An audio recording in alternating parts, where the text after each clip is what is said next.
Hello there guys, welcome back to Younes Talks Football, welcome back to a brand new video. I hope all of you are doing well today. This is video number 2 of 2. If you did not catch the video from earlier on today, which was in regards to Ivan Toney now being a link to Chelsea and we could be going after him in January. If you know nothing about that, go over here, pause this video, watch that one.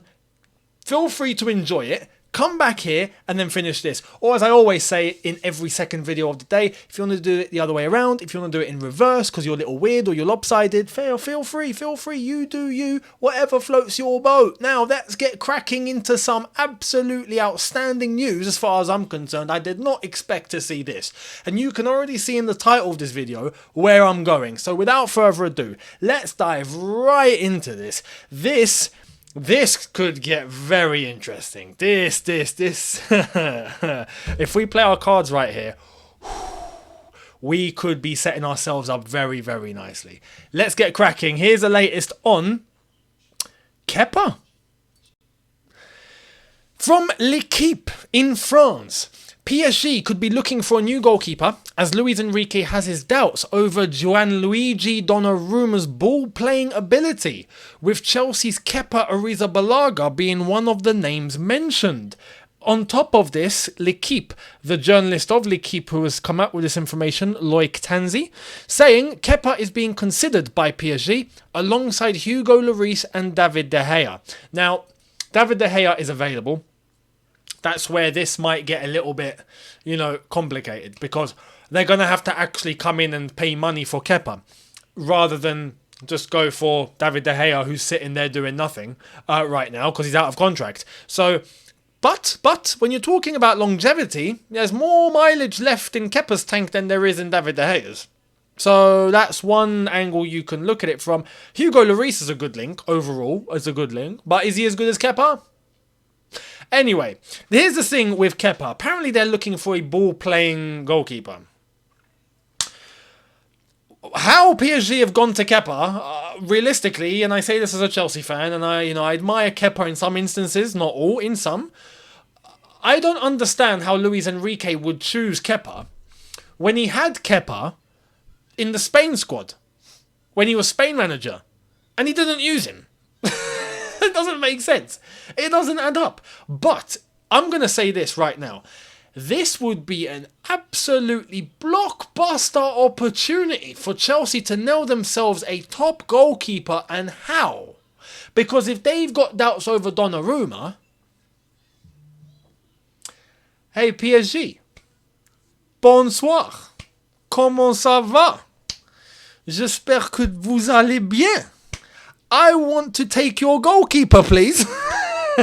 And you can have mine with pleasure. Let's swap. You take Kepa, we'll take Donnarumma. Problem solved. Transfer done. We don't even want money. Let's just swap. Or should we try and rinse PSG a little bit? How does that sound? Should we try and mingle in their bank accounts a little bit? I think it's only right. We might as well. But at the end of the day, look, if they're not going to be happy with that, then cool. We'll swap. You take Kepa, we'll take Donnarumma. Now, there's also one other direction this could go in that I don't think many people have thought about. And this is where the brain cells start working and they start multiplying because ideas start popping off left, right and centre, and I'm here to share them with you. How would it sound if PSG are about to let go of Donnarumma? Okay, who comes in for Donnarumma? Not Chelsea. AC Milan. How does that sound? Donnarumma going back home to where the magic all happened, because it's not really worked out for PSG because it's PSG. They compete in the French league, with all due respect. You can't expect fireworks, so it is what it is. He's kind of restricted. How about AC Milan? Bring Donnarumma home. Yeah? Kepa goes off to PSG. That leaves the coast clear for Monsieur Mike Mignon. Huh? How does that sound? Then we go and bid for Mike Mignon. How does that sound? We could end up with either Donnarumma or Mike Mignon if we let go of Kepa here. This is a fantastic situation. I never thought I'd like Luis Enrique like this, but he's already going down as a Chelsea legend if he makes this deal happen. Absolutely wonderful. Absolutely. And look, I don't want to... This isn't hate on Kepa. Like I've said, I don't hate Kepa. In fact, I actually like Kepa, and I got criticised for giving him some praise during the season last season when it was actually deserved. And if it hadn't been for some of his saves, we would have lost 10-0, not 4-0. Do you know what I mean? It's just those sort of games where we got battered. We would have been even more battered if he hadn't made those fantastic saves that he ended up doing. But overall, as a package, as a goalkeeper, in terms of what we actually need, yeah, there's liabilities there, and I would love a nice, well-rounded goalkeeper that can do everything. That would be nice. So, yeah, let me know your thoughts. Let me know your thoughts. Do you see this as a possible deal? Do you think if we were to let go of Kepa, we could get Donnarumma? Or possibly Mike Mignon, if AC Milan come into the picture to save Donnarumma? Let me know down below. Much appreciated. Let's get cracking on to the next story. We go to the other side of Milan. The dark side of Milan. The annoying side of Milan. I used to like Inter Milan. I used to look at AC and Inter and go, nah, Inter. Especially with the Jose connection. We're meant to be Jose brothers. What's going on? You know, he had amazing years at Inter Milan. He had amazing years at us. He had amazing years at Real Madrid and Porto. Us four are meant to be like, you know, like this. What's going on? What's going on? Hey, shall we call Jose? I swear, we'll call Jose, you know. Hey, don't mess about. We will get on the phone to Jose. He'll give you a telling off. Yeah, don't get Jose involved. I'm kidding. With Inter Milan, we have news on Lukaku. Once again, all right. I have to give you the latest. I don't. It is what it is. I don't want to constantly talk about this geezer, but we have to because this is what's happening. So here it is. Here's the latest on Lukaku. Several phone calls have taken place between Chelsea and Romelu Lukaku's lawyer Sébastien Ledeur today. He informed the Blues that a new offer will arrive soon, but that the Nerazzurri will not meet their asking price of 40 to 45 million. This flipping guy. What do we do? I don't know. At this point, I don't know. Let's hear what Inzaghi has to say. Inzaghi has things to say, the manager of Inter Milan. So it's not just the lawyer talking, it's the manager as well. They've all got something to say, but no one's doing anything, are they? Here's Inzaghi. Inter coach Inzaghi, Lukaku is a Chelsea player now. We all know how crucial he has been for us. Okay, if you say so. I did my best to bring him back last summer. We'd like to re-sign Romelu also this summer. We'll do our best to make it happen. Yeah, I don't believe you. I do not believe. Normally it's what's the Pep thing? More than you can believe. Now it's we do not believe. No. If you were doing your best to get him, you'd pay 40 million. Done. Yeah, you made a signing today. They signed some guy. I forgot his flipping name. But they signed the player. But you have money. You have money. You're about to let go of Onana. We're gonna get to Onana at the end of this video. So I better see funds in our bank account from Inter Milan. Not me personally, but I speak on... I'm not speaking on behalf of Chelsea here, but in terms of the fan base, part of the club, yeah? Do us a favour and pay the money. Do you want him bad enough? Pay the money. 40 mil. Done. That's it. We spent 100 on him. You took 100 of our million, right? And you haven't got 40 left remaining of it. What have you been doing with that money? Yeah, now I'm going to turn it on Inter Milan. What have you been doing with that money? What criminal activity have you guys been up to? Honestly, this is unbelievable. We give you that much money and now it's gone out the window. What have you done with it? Now you want Lukaku and you haven't got the funds. You get the cheek of it. The absolute cheek. Listen, we better find a solution to this very, very soon. I've had enough. I've had enough of this guy. It's so painful, man. Listen, Inter, pay the flipping cash. Yeah. At this point, I want to go full Phil Mitchell on him. We might have to send Bedadik Bali into their room, I say that, but when I look at Inter Milan and their owners and the way that they do things, they might actually be dangerous people. Listen, look, we need to get this done. ASAP, yeah? We need to get this done. Because this is taking the mick. It's better be done by Monday. Because Romelu's meant to be coming back to Cobham on Monday. We don't want that, yeah? So by Monday, he better be flying to Milan, yeah? You've got 72 hours. Or else. Nah, let's move. Let me know your thoughts on the whole Lukaku saga at Inter Milan now. This is getting stupid. Here's the latest on Trevor Chalobah. Chelsea are open to selling Trevor Chalobah this summer for the right price. It's understood Chalobah is behind fellow centre-backs Silva, Fofana, Badiashile and Colwell. In the pecking order, Mauricio Pochettino only wants 4 centre-backs in the first-team squad next season. That's from the Standard. I have to be honest here, right? I'm going to take Chalobah's side on this. I understand if he may be behind Silva. He's played with him. If he's behind Fofana, he's played with him. If he's behind Badiashile even, he's played with him. But how he's behind Colwell while Colwell's not played a single minute for Chelsea yet is stupid. Let's be honest. And I understand everyone's on the hype, but come on. You can't write off a player and then just bring in a player without even trying and testing him yet. Pochettino, I'm sure, has not made that call yet. This, for me, is a little bit of a half right, half wrong sort of story. Half truth, half false, right? Half glass full, half glass empty. Do you know what I mean? Glass half empty, half full. I've lost my words here. Lukaku's fried my brain. But Chalobah, yeah, I genuinely think it should be given that opportunity to compete in Colwell, at least even in training. Just to get an idea. And then if a decision is made, a decision is made after that. But we haven't even seen the player yet. So it doesn't make any sense. But, as I've said previous, I reckon someone will come in for Chalobah and I reckon we will get a deal done. Because at the end of the day, the outcome that we've just read here, I think is what's going to happen. Personally, I think Colwell will impress. And I think he'll impress enough for Poch to go, oh, okay. And then maybe at that point, we look at Chalobah and go, yeah, there's no room. I genuinely think that's where things will go. But to say that decision has already been made now, I don't believe it. So, let's see. Who do you think should get ahead in the pecking order? Colwell or Chalobah? I know many people's going to say Colwell. I know. And to be honest, that's what we are all expecting. But do you think Chalobah will end up going, or do you think he'll end up staying? Let me know down below. Now, one piece of news in regards to HudsonAdoi, we've got an ex-Chelsea manager that's looking to take him, potentially, and I'm all for it. Check this out. Maurizio Sarri's Lazio have added Callum HudsonAdoi onto their list of potential signings from Mr. Hot, Alfredo Pedula, and you know what? I'm all for it.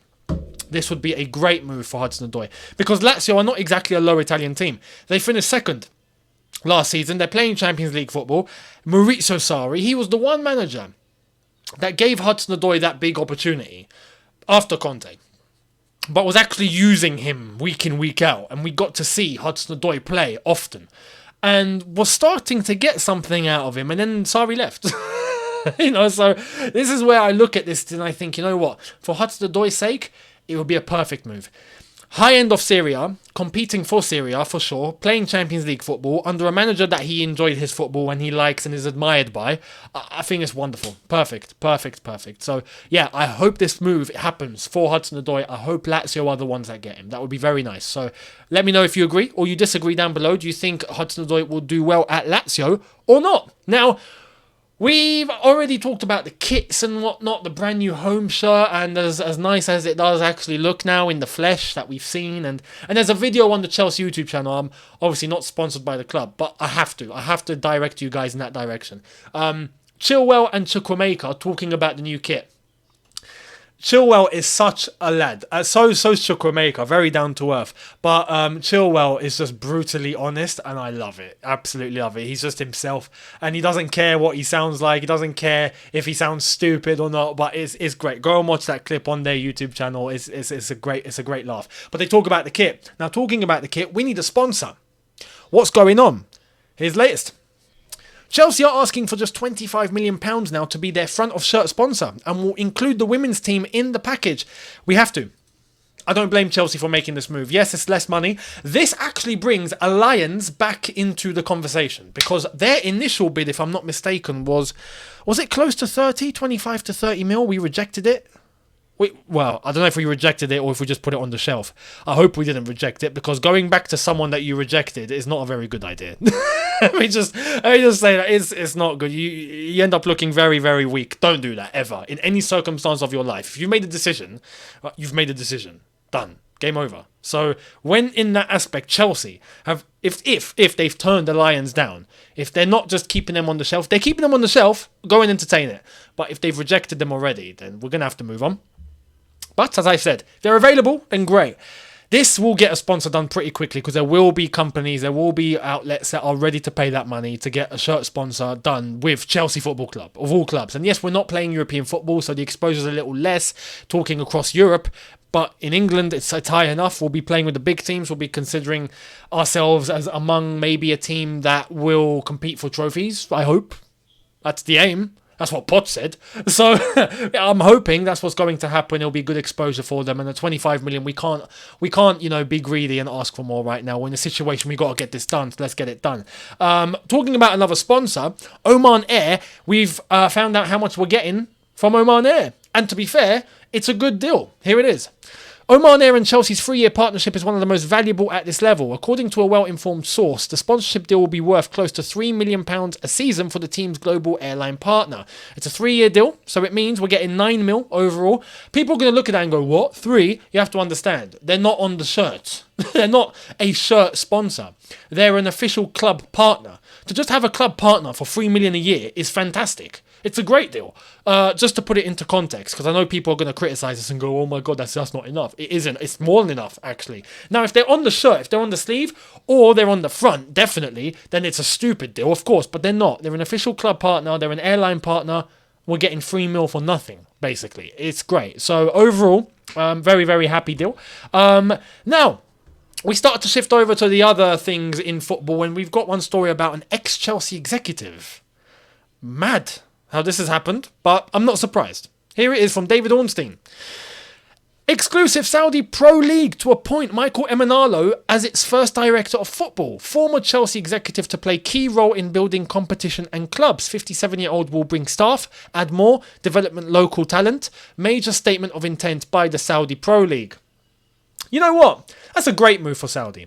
I remember when he was at Chelsea, I was fairly critical of him back in the day. And but to be honest, I was very critical of him and Marina at the same time. I used to despise their guts in terms of the way that they were doing their business. During the season where we were linked with Ashley Barnes, Andy Carroll, do you remember that Conte season? Yeah, that's when I went in on them. And I think that was justified. But overall, to say that he's useless, he's not useless. And at this level in Saudi, I think he would be wonders for Saudi Arabian football with the experience that he has and he possesses from Chelsea and the Premier League, the best league in the world, the way things are done. You take that over to Saudi, it's an instant upgrade. And I think him being in charge of Saudi Pro League as a whole in terms of director of football is a great statement of intent for sure, and it's a great role for him. So I wish him the best, Michael Emenalo out there, and I'm sure he's going to kill it out there for sure, because I think the level, it's a perfect level for him to try and bring up to what he's done in the past. You know what I mean? So I think it'll work wonders. Very, very good appointment from Saudi Arabia.